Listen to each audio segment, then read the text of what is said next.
We are pleased to have Blackmagic Design with us, and we're going to bring onto stage for Blackmagic Design Danish filmmaker and cinematographer Klaus B. Pedersen.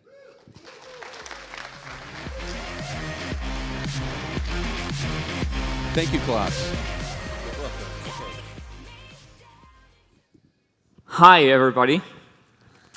I would like to start with asking you if you could think about this for a second. What makes the difference between a person who becomes a world champion and one does not? Is it talent, courage, or maybe persistence? What I have learned over the last couple of months portraying the three-time world champion in kickboxing, Katalin Konya, is that I think the difference is actually more simple than that. The difference is in setting a goal. A clearly defined goal is, for me, what makes the difference between a champion and a non-champion. I'm sure many of you have the goal of becoming a better filmmaker. And the way to achieve it, if you ask me, that is to work on passion projects that not only challenge you, but takes you out of your comfort zone. On passion projects, you have much more freedom because there is no client. And you have the space to do screw-ups. And the advantage of screw-ups is that it will help you evolve. It will help you fine-tune your skills that slowly will define the style that you're having as filmmakers. As you can hear, I'm a big believer in doing personal projects for that same reason. And I think it's important that we as filmmakers sometimes take some time out of a busy schedule and actually settle down to do something just for ourselves. The idea for my latest passion project actually came to me a couple of years ago, where I met Katalin for the very first time.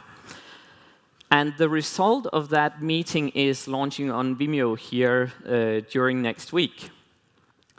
But I have prepared a short teaser for you guys exclusively so you can get a peek behind the scenes and also get a glimpse of who Katalin is. So let me introduce her to you.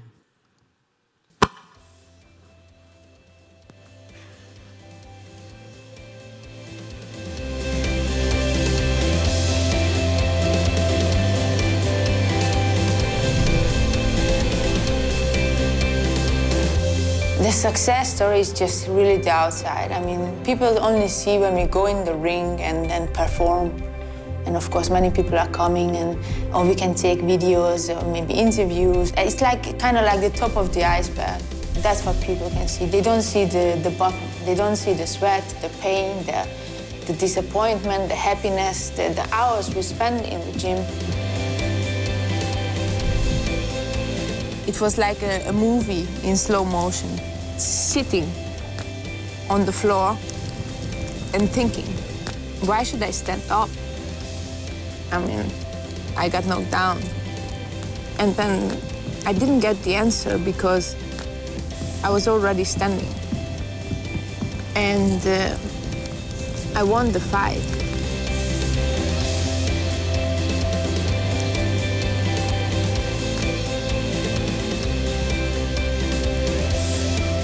My name is Katalin Konya. I'm a 3-time VQ world champion. And this is my story.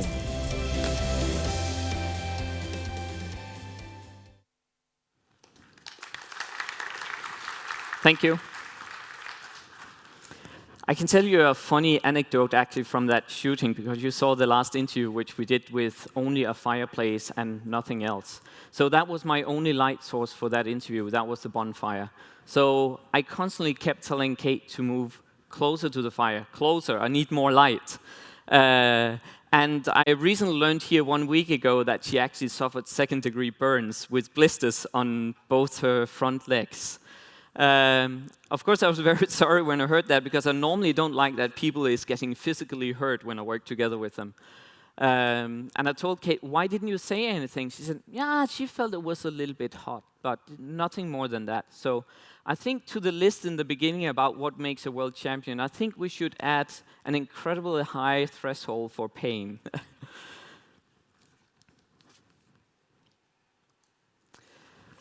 When I do a passion project, the way I approach it is actually no different from how I do a commercial project. So for me, it's all about you need to find the right location, you need to set your team, and you need to define the visual style, the tonal quality that helps you tell your story. When I was designing the visual style for Story of Becoming, I was very much inspired by Kate's story, because it is a story with strong contrast. Either you win or you lose a fight. She's having personal highs and personal lows in her career, and yet she has a very soft emotional side to her. I wanted to capture that in the images as well, so you will see that I have a lot of shots in there which is shot directly against the sun, silhouette shots, strong highlight, wide dynamic range, high contrast.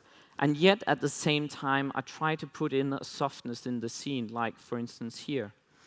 And one way of doing it is like introducing haze, like we used here. But another very important aspect of making that image style, that is when you choose your camera and your lenses.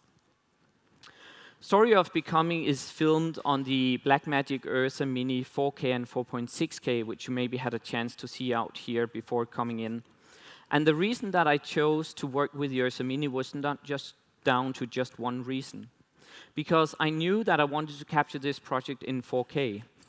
I knew that there would be very fast action scenes, so I needed to have the ability to shoot them in slow motion to make them more appealing. And it was a must for me in the fight scene to have global shutter, so we would have razor-sharp images no matter how fast we were moving the camera in the fight scenes. Second of all, the image that we got, or the advantage I got from a 4.6K sensor, was that it has this amazing dynamic range of 15 stops. But the most important aspect was that both cameras shoot in 12-bit RAW. If you're coming from still photography like I do, you probably already know how powerful RAW is.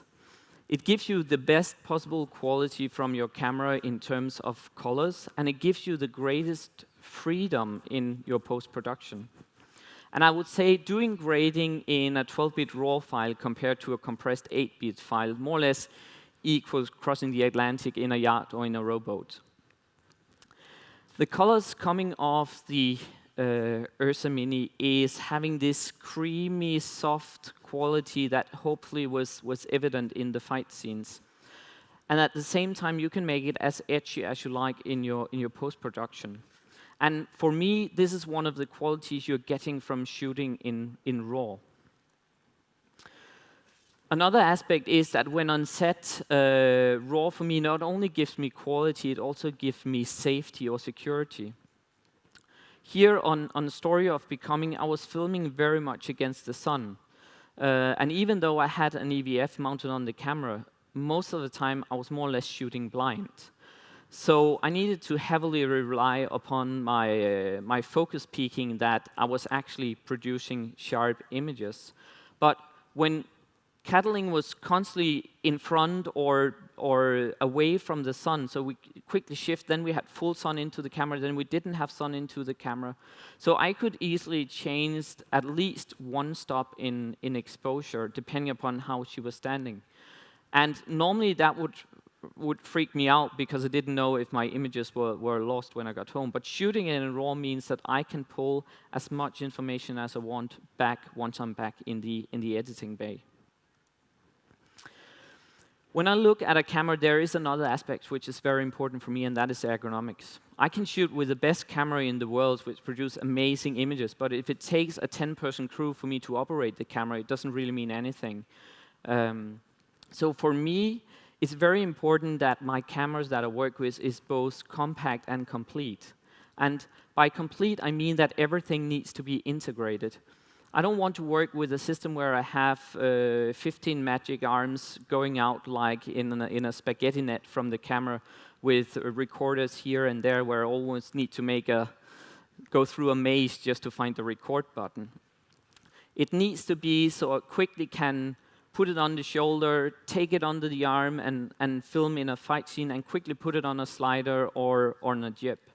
Because what that flexibility gives me is that it saves time. And that time I can use on getting that extra angle or trying out that idea that just came to us on set that wasn't scripted anywhere. The last thing I would like to mention to you that I experienced on this project is that it was the easiest workflow I have ever had. Normally, bringing a project like this together would require several applications and round-tripping.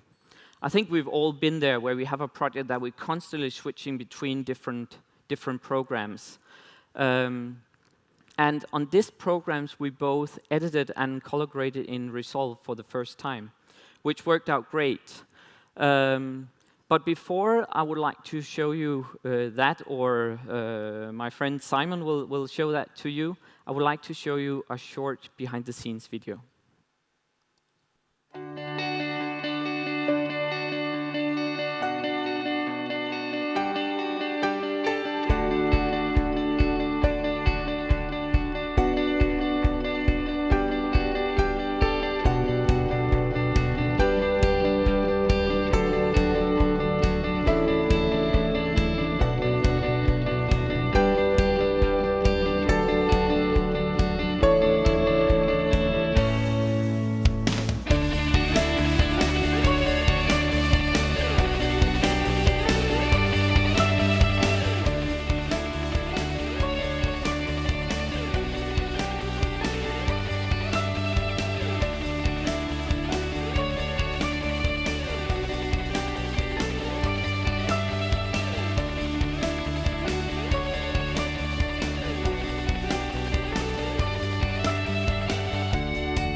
Thank you very much, Klaus.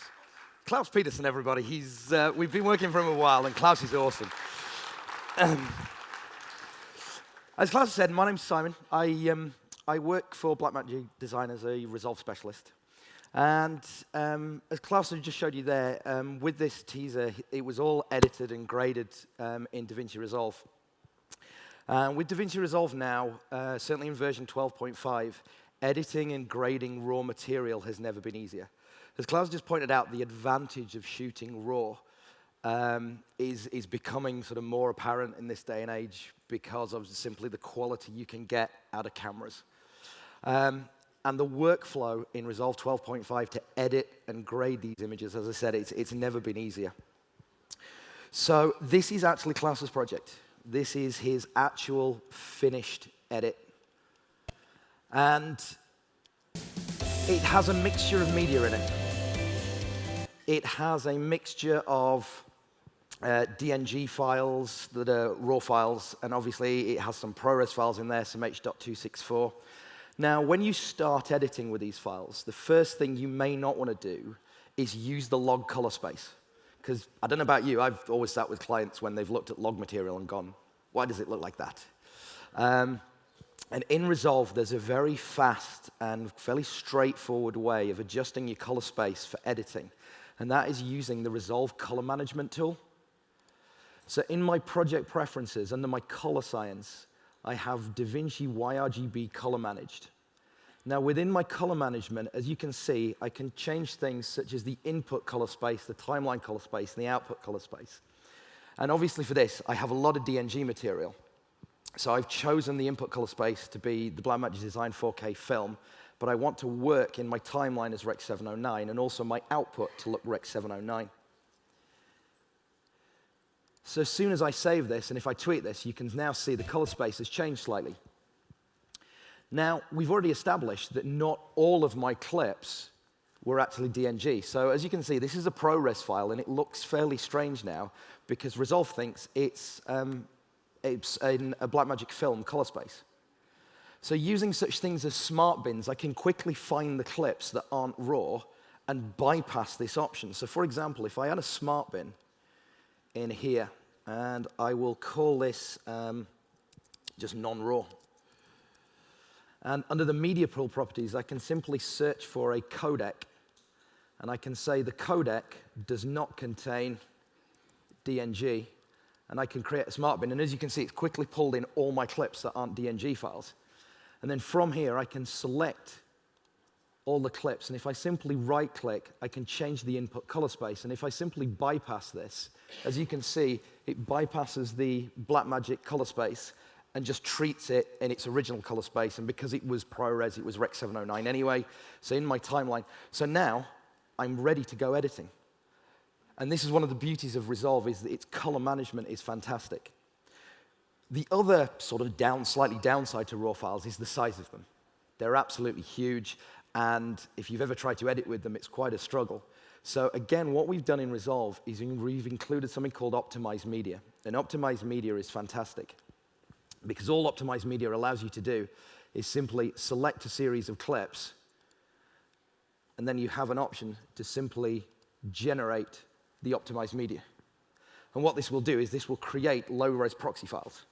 Again, you can choose the codec of it and where they're stored. You can choose ProRes, DNxHD.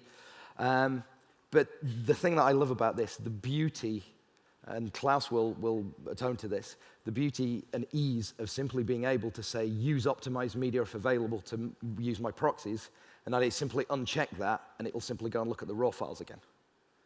So once my media has been optimized, I can simply jump into the edit page,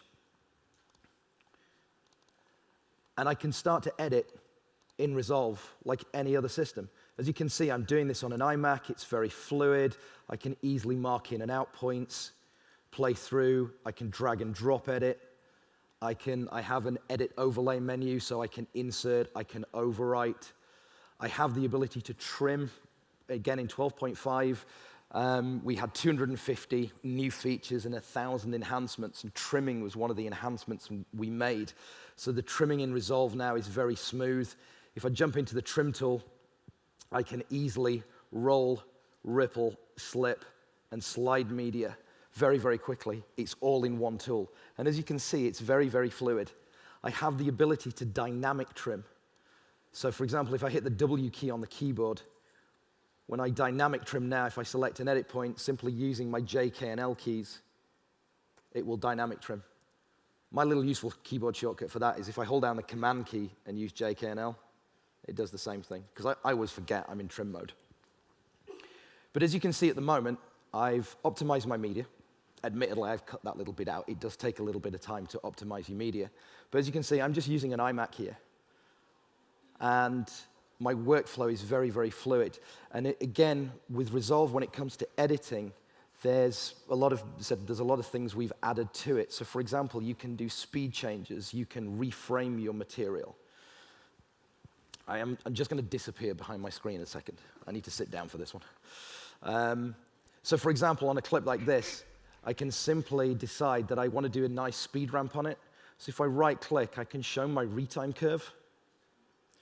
As a default, it shows the retime frame option, but for me, I prefer to use the retime speed.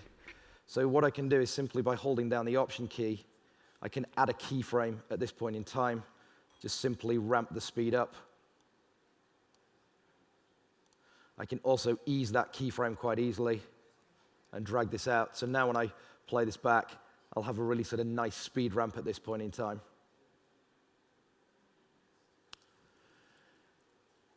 We've also introduced the ability to animate your video much, much quicker. We introduced in the inspector something called dynamic zoom. The dynamic zoom feature will allow you to simply animate over the space of a shot. So for example, if I just simply turn on my dynamic zoom function, I have a green box, which is the start point, and a red box, which is the end point. So now, if I simply adjust this, now when I play this back, as you can see, I've got a nice animation in there. And the beauty of this is when I extend the clip, it will continue to animate because the animation runs from beginning to end. Now, as I said, the brilliance of this is there's no round tripping. There's no having to send things into Resolve and send them back out again. We still support that, don't get me wrong. But this whole idea of being able to shoot raw, change the color space of that raw material for your editing, make low-res proxy files for your editing. So as you can see, I can edit on an iMac and I can speed ramp and trim, and it's all happening very, very smoothly. And then the ability to simply jump into the color page, turn off my use optimized media, turn off my color management so I can go back to looking at the raw files, and now I can start to grade. And it's that ease of workflow that has made color management, editing, and grading in Resolve quite straightforward. And for those of you who aren't using it, I'd encourage you to download it and have a go.